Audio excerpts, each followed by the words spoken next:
Hey, thanks for coming by, Tori Magoo 44. Today is the 16th of February, Mr. Anonymous. Just wanted to tell you, said hello. He's my buddy from Norway. And hello, Andreas, to my friend in Norway who helped me. There's a lot of new people that have come on and have written me. And I just wanted to let you know I was in Scientology for 30 years. Because people have asked me like really basic questions. So I'm just going to run this by you in a simple thing. I was in it for 30 years. It's sort of like a triangle. I got up to the top, was actually asked into a secret mafia, that's what I call it, where they were actually, my best friend and counselor was working on stopping free speech on the internet. I didn't know that. He wouldn't tell me that's what it was, but that's what it was. When I finally went and looked on the internet and saw what it was, I left Scientology very shortly after that. But Scientology has a lot of things. They start out getting people in by saying they'll help you in one way or another, whether it's finances, communication, relationships, things like that that people generally have a problem with. They'll say, well, there's a chance we can help you. Come on in. Now, I've run into people. I escaped out in July of 2000. Literally, I was chased across the country. If you want to read my escape story, up on the search engine up here, you can just type in escape, and it's a 10-part series I made. So now I'm going to do a series on helping versus hurting. Okay, Scientology helping versus hurting. So they get people in by saying that they're going to help you, or they'll teach you how to help others. That was my thing. I wanted to learn how to help other people. My grandfather was a doctor, and I thought, oh, I'd love to do that. But after going to some college, I was like, forget it. There's no way. Then I read Dianetics, and I thought, okay, I can do this. And if I can clear people, that's fantastic. So literally, and that whole story is in a bunch of my videos and stories and stuff like that. But anyway, I ended up hitchhiking from Chicago to Los Angeles because at the back of the Dianetics book it said St. Hill, England. I knew I couldn't get there. So the next one was American St. Hill in Los Angeles. So it was 69. People were still hitchhiking, and I hitchhiked from Chicago to Los Angeles to do Scientology. Now, okay, let's look at helping. Their thing was you can become an auditor and help people get clear. That's why I got in. Now, I was a hippie when I joined. And I've told this story before. I walked up to American St. Hill and hear all these like people in their Navy uniforms marching around, and it's very organized. And I was against the Navy because I'd been fighting as a hippie against the Vietnam War back then. So I wasn't too thrilled with that. They were all marching around, looking very organized, and they had this big organizational board and pictures of Hubbard all around at the time. And I was like, this sort of looks like Adolf Hitler kind of thing. It was very weird for me. And I said, the kids in Chicago had said, just ask for so-and-so, he's on the big horse. So I went up to the reception and I said, I'd like to talk to so-and-so, he's on the big horse. And she said, well, you can. You know, he's on course, you can come, you can talk to him at 10:30. So I hitchhiked out back to the valley. Anyway, the whole story I've told a number of times, but it ended up, he got me back to around where the auditors were, and answered my questions about the military uniforms. Don't worry about that. You know, the LRH, all those pictures, don't worry about that. You know, let's go meet the auditors. And I met the auditors, and I thought, I don't care what these people do. I want to be one of them. So that was sort of the start of my own critical thinking being shut off, right? It was like, I wanted to be like these people. I liked them. There were tons of people back then. Any Scientology org you'd go around, there were, I mean, where American St. Hill, there were at least 200 people on course. It was amazing. It was a mob scene. And really neat people, a lot of smart people back in the early days. And everyone had a lot of hope because LRH was researching and finding these next levels. So if the first thing didn't work for you, the next thing was coming along, right? So there was that promise of help and freedom, right? But the interesting thing about Scientology, does it really help people get free? You think it does, and it's always like it almost will. It doesn't really. But there's enough people around you hyping up that, yes, we are free. We're the only people that are free. We're the top 10% of the planet, LRH said. You know, it was just like on and on and on. And people outside now think, I would never do that. I would never do that either if I knew what you knew. If I could have just heard one video of mine now, I would have never joined. Not ever. If I knew it was a religion, I wouldn't have joined. They said it was a self-improvement. They said it was no, it wasn't self-improvement. It was Scientology. No, it was Dianetics, Modern Science of Mental Health, and it was an applied philosophy. That was it. And that's what snagged me in. It's applied philosophy. So, really, it sounded like it was something where I could learn how to help other people and get them doing better in their lives.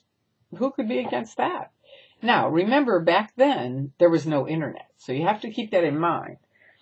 If there were people that did wake up and started realizing, oh, this isn't good, early in the 50s. But Hubbard, I think in the 60s, came up with suppressive, declaring someone suppressive. Now here's their SP declare for me. Suppressive person declare, Tori Bazazian, which was my married name. And there's the date, 11 September 2000, right? And they just wrote all these lies, which I've made a video about them, read them, told you my side of it. But they're basically just, she's getting money. Where am I getting money from? Bring the money over. I'd like to see it. She's had an affair. She left her husband. Really? Well, bring over the guy I had the affair with. I would really like to meet him. I would. I'd be fascinated because it's a total lie. Oh, and I got my hair cut today. That's right. I always somewhere in the middle of it, I remember something about my hair if I got it cut, and I did. And thank you, Perry. I had gotten it done earlier, but it didn't quite work out. So anyway, Perry kind of fixed it up, and there you go. And that's one of those things that happens. Okay, so back to Scientology, they declare someone suppressive. Now no one, and remember, this is before the internet, no one can talk to that person if they're declared suppressive. If you talk to them, you're declared suppressive. So people just go, okay, because Hubbard's already built in your entire eternity in keeping Scientology working, which is one of the very first things you read on every single course.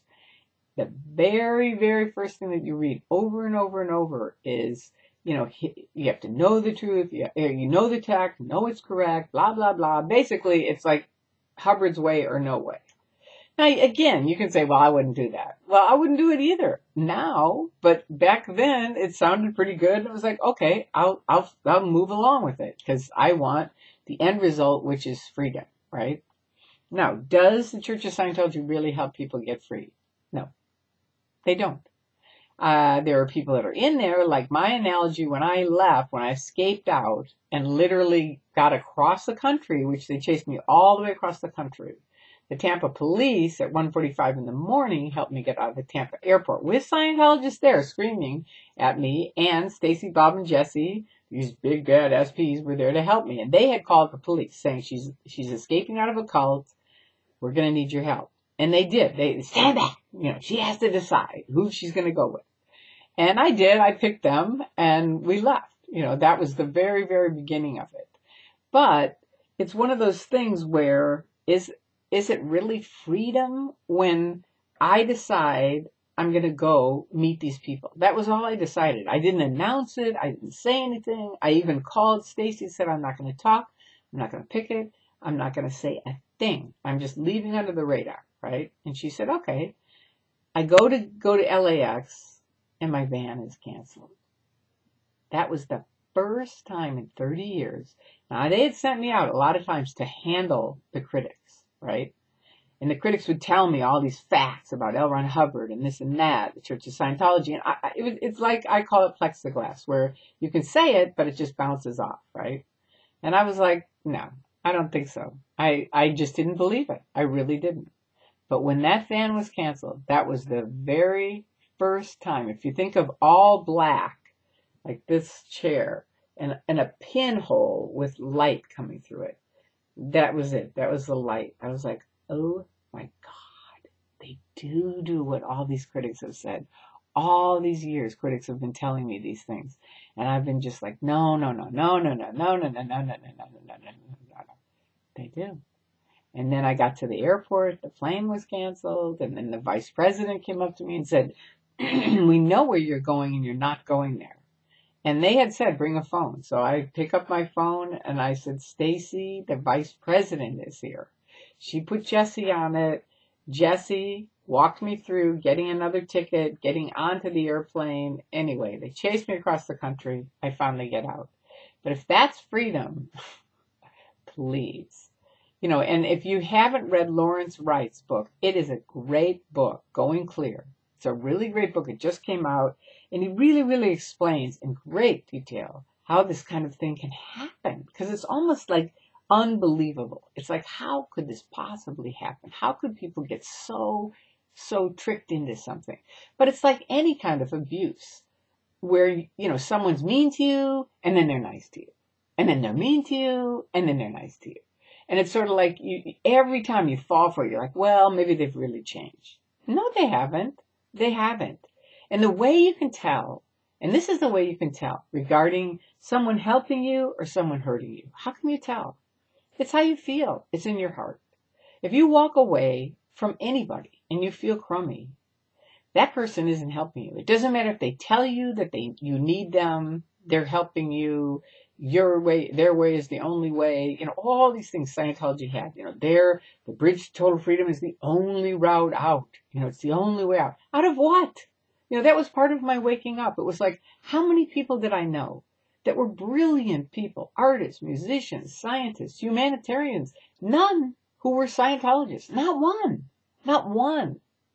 And I kept thinking, now wait a minute, if all these people did all these things and they're free, they're out, whether they're free or not, they did some very cool things in their lives.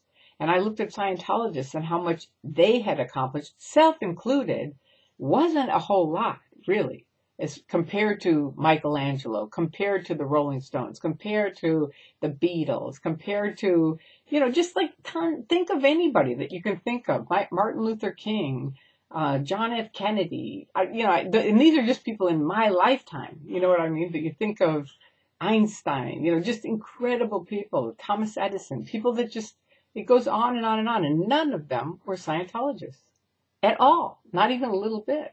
Now, maybe some of the stuff that Hubbard took from other philosophies and repackaged and said they were his, maybe they used some of that, but that's all it is. That's what happened.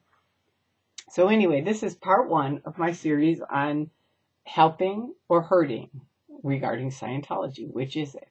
So there's plenty of information on the internet that you can look at and learn. I say it all the time. Don't believe me. Go look on the internet, type in Scientology, learn both sides. And I promise you, if you learn both sides, you will make up the right decision. I know that. And so do all the other critics, Anonymous, everybody. We know you'll make the right decision. And you can ask yourself this, why can't the Church of Scientology say that? Now, they say in their latest ad, think for yourself. I mean, that's hysterical. When you get declared suppressive, if you think for yourself, that's all I did. I didn't do anything else. I started thinking for myself. I left. You can look at Magoo Dancing in Boston. I'll put the link here. That was my first. I didn't even make the video. Mark Bunker made it. I was just going along with Bob and Stacy. I said, I'm not going to pick it. But then I thought of all the parents the families that they have broken up, which will be my next thing. And I thought, I've got to do something. And so with that, I did. I went in and started talking to them. Mark was filming all of it. It's all on Magoo Dancing in Boston. They declared me suppressive the next day. Never did anything. Not any of the ethics things Hubbard said you're supposed to do before you declare someone suppressive. Never heard my side of anything. Never did a thing. Just declared me suppressive. That was it. Everybody disconnected from me, including my husband of 27 years, left me. And he says, I left him. I had an affair. Bullshit. You bring over the guy I had the affair with. No way, Jose. You are lying through your teeth, and you know it, and I know it. So anyway, for anybody that is still in the Church of Scientology, which isn't a church, in case you're just watching this, please take the time to read, look, and listen. Learn why all of us, and I mean all, are out. Why did we leave? Just go look and at least do that research. Why did these people leave? I want to know. That's what I would say. That's the least that you owe yourself. Why did we leave? Why? There you go. And for me, I thought it was like jumping off of a cliff 1,000 feet high. It's really nothing more than being on one side of the street, there's a line in the middle, and you walk across the other side, you're free. That's it. And I mean it. You're free from any of the hurting that can happen within Scientology. You will start getting help, and you will start getting better. So there you go. That's from me. I love you guys. Thank you for coming to my YouTube site, and please pass it on. I love you. Bye-bye.